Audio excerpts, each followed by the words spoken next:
I want to apologize for my poor English. My name is Arnoud van Doorn. I'm 47 years old. I come from I'm Dutch. I'm born in the Netherlands and I'm raised in the Netherlands. I come from a Christian background. I was raised as a Christian with all the norms and values that come with it. And a lot of people say, I think it's hard to convert from a Christian to Islam. I don't think that's the case, because if you are a Christian, we share only one God, we recognize the prophets, and if you call them Jesus or Isa, you know, we all from the same book of Abraham. So for me, the step from a Christian to a Muslim is not that big. I think it's much more complicated if you're an atheist or a non-believer, and then you become a Muslim. I have 4 foster children. I have no children of myself. The youngest is 9 years old. Jamal, he's also a Muslim. He's from Moroccan origin, and the oldest is 22, and he already left my house. So my original profession is I'm a youth and family counselor. I'm used to work in the more difficult areas of the bigger cities in the Netherlands, where there is a lot of poverty and crime and a lot of problems. And I'm used to work with a lot of Islamic families also there in the past. How did I become a member of the PVV from Geert Wilders? That's a question that a lot of people are asking me. I never was an Islamophobe.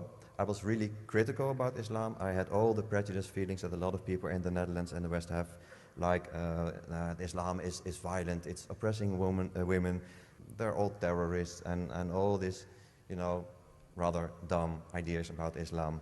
It's ignorance, but that is not an excuse. It's not an excuse for other people. It's not an excuse for me. But I was already a member of the Hague City Council for a local party, so I was familiar with the political structure, with the political work. I had some media training, but I had some experience, and Geert Wilders asked me, well, do you want to help me building a party? And that was about a year or 5-6 years ago, and I thought, well, yes, that might be interesting. So I said yes. I would like to do that. So I became a member of the PVV, and well, I was responsible for example, public relations in the way of how to influence the people, how to influence media. And I was also writing speeches for Geert Wilders. After the elections 3 years ago, a member of the Hague City Council for the PVV of Geert Wilders. And well, so I had to quit my original job. So I was completely into the work of Geert Wilders for 60, 70 hours a week. Why Islamophobia? Why did it grow so much? And why is it growing so much in the Western countries, especially in the Netherlands?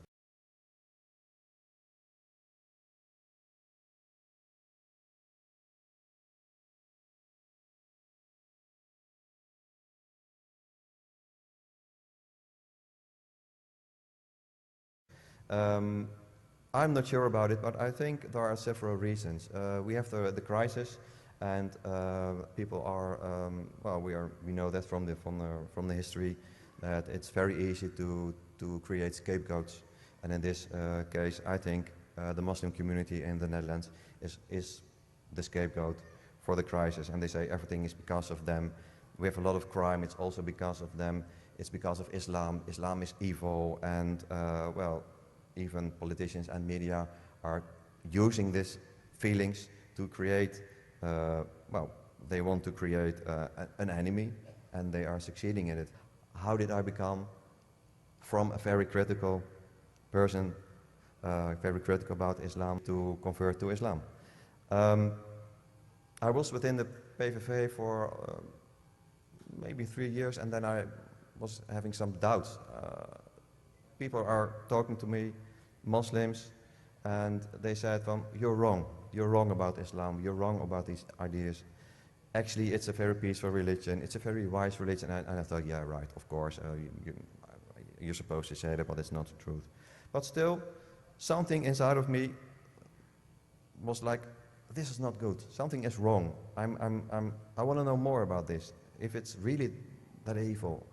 And I started to read not only the things what I was supposed to read, that's the propaganda from the PVV, but I was reading for myself, and I started to read the Quran. I was reading about Sunnah, about Hadith, and I thought, there are so many wise and beautiful things in all this information, so it can't be really that bad.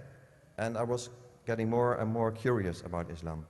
And finally, a colleague of mine in The Hague City Council, he's also a Muslim, he invited me to come to the mosque in The Hague. And I thought, oh no, I don't want to go to a mosque because it's dangerous and it's all violent and they want to attack me and ridiculous ideas, of course. But he convinced me to come with him, and I've been to the mosque, and I was really surprised. I thought they probably hate me, but they were very friendly. I've really felt welcome right away, and I was invited, and we had a long conversation. I think I arrived in the morning, about 11 o'clock in the morning, maybe 12, and I've been there till 8, 9 o'clock in the evening. So that was not what I've expected. I thought, oh, we have a short conversation, and I will see that I'm right about Islam, and they're all, evil people, and then I leave, and I think, okay, I was wrong. But something happened. Something inside, it's hard to explain, said to me, this is actually a wise religion, this is a beautiful religion, this is very peaceful. When I was in the mosque, I really had a warm feeling. And I didn't surprise it, and I was a bit confused. And later today, in the evening, I went home, and my head was full of information, and a lot of doubts, and I was really confused. I didn't sleep for a night. And then the next morning, I thought, well, I have to go back. And I went back to the mosque, and we had another conversation. And then I was starting to read, and to learn, and to speak with a lot of scholars and other Muslims. And during this process, it would have taken maybe 6, 7 months. I thought, well, I started out of curiosity, but in the end I thought, it's not only curiosity, this is something beautiful, it's something that fits me. And that was really something I didn't expect to happen. But it did. After 2 months, I quit the PVV, party of Geert Wilders, and said, this is not my place. I'm not supposed to be here. What I've done was wrong. And I quit. And that was a big step, because at that moment I didn't have any job, I had no income, and I went home on my bike, and I sat on the couch at home. I thought, what have I done? I have nothing, I've left my job, there is no way I'm going to get another job, because you're too familiar, people know you, and but I thought, I don't care. I felt strong at that moment, and this inner strength was growing and growing and growing. It felt like a warm blanket, basically. The more I was reading about Islam, the more I was studying Islam, the more I was talking with other Muslims, the more it felt like, this is me. And that ended in the Shahada. A very emotional moment in the mosque in The Hague. I was there alone with only the imam. And I was really emotional. I actually had some tears. And from that moment, well, I was a Muslim.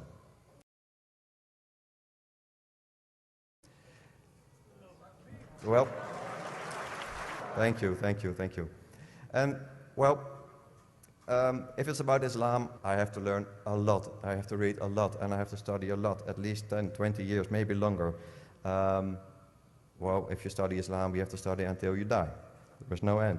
I know that. I don't know that much about Islam. But I know it's good. I know it's wise. I know it's a very peaceful, and it has solutions for everybody and for all situations, for any person. There are no exceptions. And from that moment, I thought, well, I have to do something with this. I'm not alone. There are in the Netherlands there are almost 2 million Muslims. We have 17 million people living in the Netherlands. 2 million of them are Muslims. And there are more and more people converting to Islam, and that's really a good thing.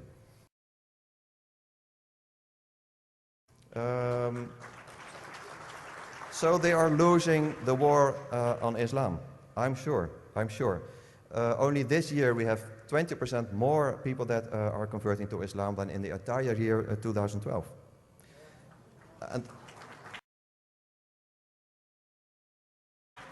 Almost all of them are young people. Most of them are below the age of 25. And that's why I think we have to reach out to the young people, to the youth, because they are the future. They are the future. A lot of people of my generation and older, their mind is too polluted with wrong information by media, by politicians. I consider them a lost generation. And I think we should not put too much effort into them to try them to convert, to try them to get knowledge about the real Islam. But I think we have to reach out to the youth. A lot of young people are really interested in Islam because they hear so many information and everybody's telling them it's wrong, it's evil.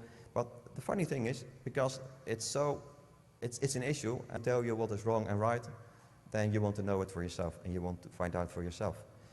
So that's a good thing. That's a good thing. And I think there are no solutions. There are no solutions to fight Islamophobia.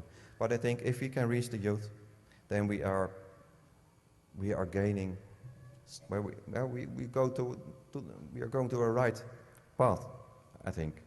And there is a lot of hate against Islam. A lot of people really hate Islam, and it's completely useless to get into debate with them, to try to convince them.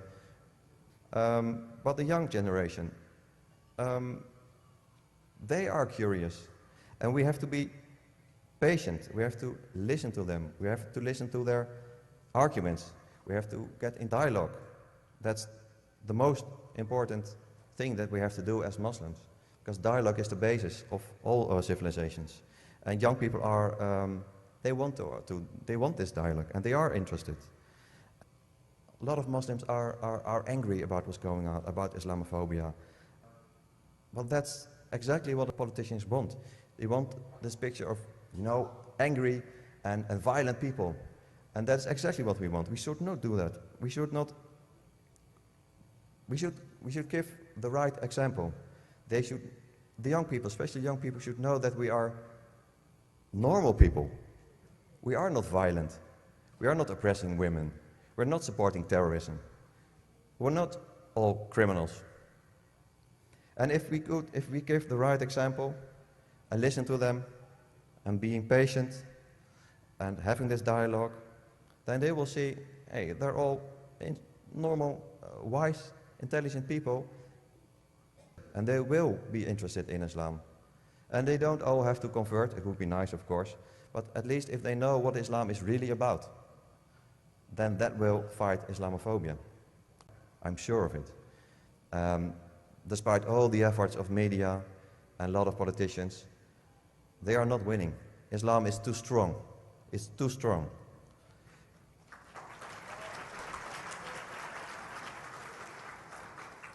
But we have to be patient. This is not something that will happen within a few weeks or in a few months or within a year. It's going to take 5 years, 10 years, 20 years. It doesn't matter. We have to be patient. Patience, I think, is the key word. At this moment, I am also trying to establish in the Netherlands a youth organization.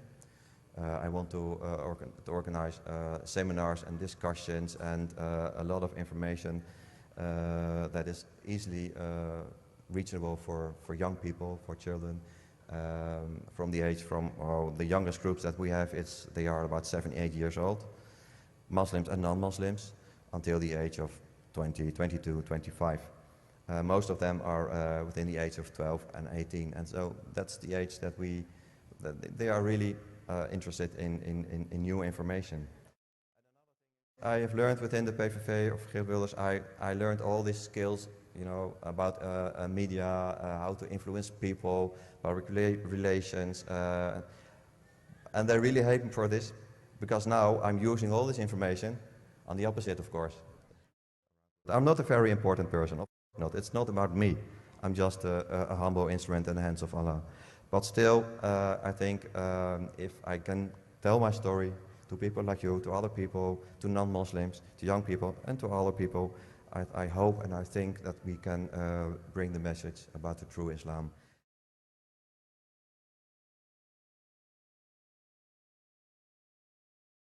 Many of you have heard, or you've been told,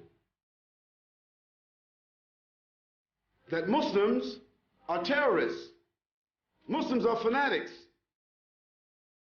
Muslims are heretics. Muslims are extremists. Muslims are murderers. Muslims are hostage takers. This is what you've been told. And I'll tell you that in some cases, that is true. There have been certainly some Muslims, not just recently, but even before newspapers and the media came about, there have been some Muslims who were the meaner element of the Muslims who have done those kinds of things. Certainly. But then let's be objective. Let us go to history and be objective. Have not Jews and Christians also done those things? And are they not also doing those things? Yes, they are. A criminal is a criminal. A sinner is a sinner. But you would never see in the media a Christian pedophile. You would never see a pedophile called a Christian pedophile. You would never see a murderer called a Christian murderer or a Jewish murderer. Timothy McVeigh wasn't called a Christian terrorist. Charles Manson wasn't called a Christian mass murderer. The IRA is not referred to as a Christian terrorist organization. Yet they are, in fact, committing, and they have committed, some of the gravest, repugnant crimes. But they're not referred to as Christian terrorists, Christian fanatics. Then I ask, why? Why, when a Muslim is accused, maybe not even indicted, maybe not even convicted, but if a Muslim is simply accused of something, he is called a Islamic fundamentalist, Islamic fanatic, Islamic Muslim terrorist.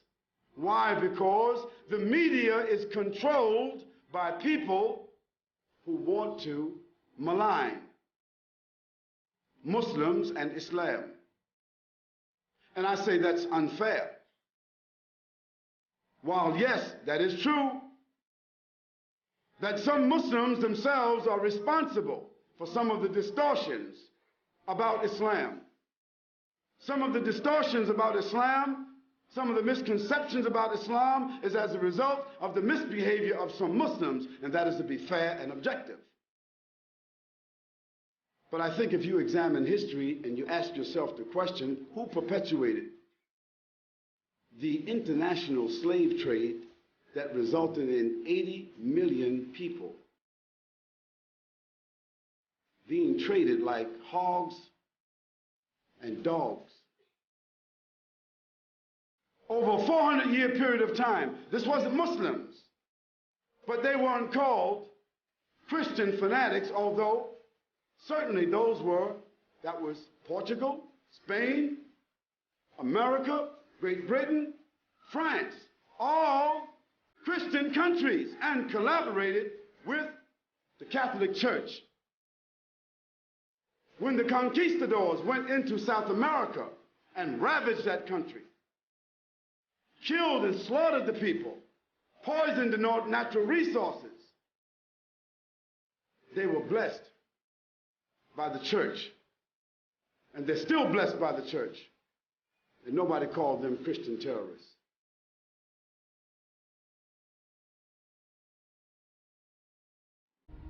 When the first settlers came to this country, there were people living here, in case you don't know that. Nobody discovered a country where people were already living. I can't come to your house and just set up home in your house and say I discovered it and put you out. There were people living here who are now called Aborigines, a very nice word. Aborigines. It's like the native Indians in America. They're called the native Indians. They're not called Americans, they're called native Indians. This is because Christopher Columbus, he sailed looking for India. And he wound up in what is now called the Americas, but the audacity and the chauvinism. See how chauvinistic the people are. Even though they knew it wasn't India, still, how chauvinistic they are, they still call the people Indians. And today, they call them native Indians, but they call themselves Americans. And today, you call the native people here Aborigines, and you call yourself Australians. Now, how this country was taken, you were not invited here, but it was taken with blood and slaughter. Terrorism in its purest form, but nobody called those people Christian terrorists. And now that you have sophisticated civilization here, Sydney, Australia, Brisbane, Australia, Melbourne, Australia, I mean, you know, down under, you had the Olympics here. It's all forgotten about now. And still, terrorism by governments still go on. And I don't say that terrorism by governments or individuals is right or moral. It is not. It is not. But we can't, on one hand, call some people in Afghanistan or some people in Chechnya or some people in Kashmir or some people in Palestine or some people in Somalia or some people in some other part of Africa or some other people in Indonesia. You can't call them terrorists because they are seeking freedom from oppression when you justify in your own history that you did the same thing, but you glorify it and you justify it now. It's not fair. I say that a crime is a crime, whether it's done by some uneducated, unsophisticated people or some very educated and sophisticated people. A crime of government is just as bad as a crime of the individual. Yet the crimes of governments, they go unchecked because governments have power and there's nobody that can check them. But individuals, governments can hunt them down and put them in check. So I say that this issue that Islam or Muslims being fanatics, this is unfair. Islam is a system of faith.